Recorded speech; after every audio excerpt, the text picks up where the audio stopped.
নবী করিম সাল্লাল্লাহু আলাইহি সাল্লাম যেটা সাহাবীকে ওসিয়ত করে গেছেন, এই চাশতের নামাজ কি এর সম্পর্কে যদি আমি এখন প্রশ্ন রাখি, 80% মানুষ আমার ধারণা এটা বলতেই পারবে না যে এটা কোন নামাজ কখন পড়ে।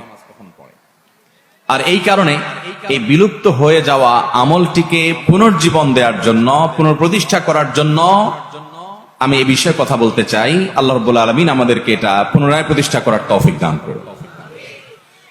সহিহ মুসলিমের হাদিস আমাদের আয়েশা রাদিয়াল্লাহু তাআলা থেকে বর্ণিত হয়েছে, তিনি বলেছেন, কানান নবী সাল্লাল্লাহু আলাইহি ওয়াসাল্লাম ইউসাল্লি দুহা আরবাআন ওয়া ইয়াজিদু মা শা।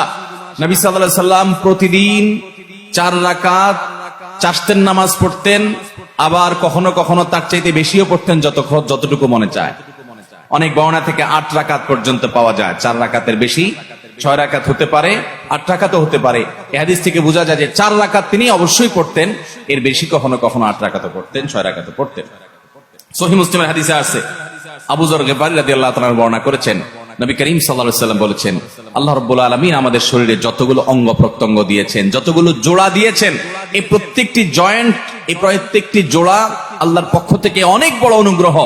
প্রতিদিন এই জোড়া ঠিক থাকার কারণে আমরা মুভমেন্ট ঠিক মতো করতে পারছি, চলাফেরা ঠিক মতো করতে পারছি, অসুবিধা হচ্ছে না। এই যে আল্লাহ তাআলার এত বিশাল বড় নেয়ামত আমরা লাভ করতে পারলাম, সেজন্য প্রতিটি জোড়া, প্রতিটি অঙ্গের তরফ থেকে প্রতিদিন আমাদের সাদাকা করা উচিত।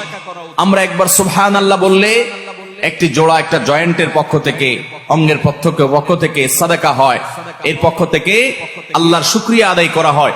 একবার আলহামদুলিল্লাহ বললে, একবার সুবহানাল্লাহ বললে, একবার আল্লাহু আকবার বললে, একটা ভালো কাজ করলে, একটু দান সাদাকা করলে, কাউকে অন্যায় কাজ থেকে বাধা দিলে, কাউকে কোনো ভালো কাজের নির্দেশ করলে, এই প্রত্যেকটি ভালো কাজ মানুষের প্রতিটা শরীরের প্রতিটি জয়েন্ট থেকে সাদাকা হয়। এই যে মানুষের শরীরে শত শত জয়েন্ট, এই জয়েন্ট এবং জোড়া, এই অঙ্গ প্রত্যঙ্গ গুলো থেকে প্রত্যেকটি থেকে আলাদা আলাদা করে প্রতিদিন যদি সাদাকা দিতে হয়, তাহলে কি পরিমাণ নেক আমল করা লাগবে।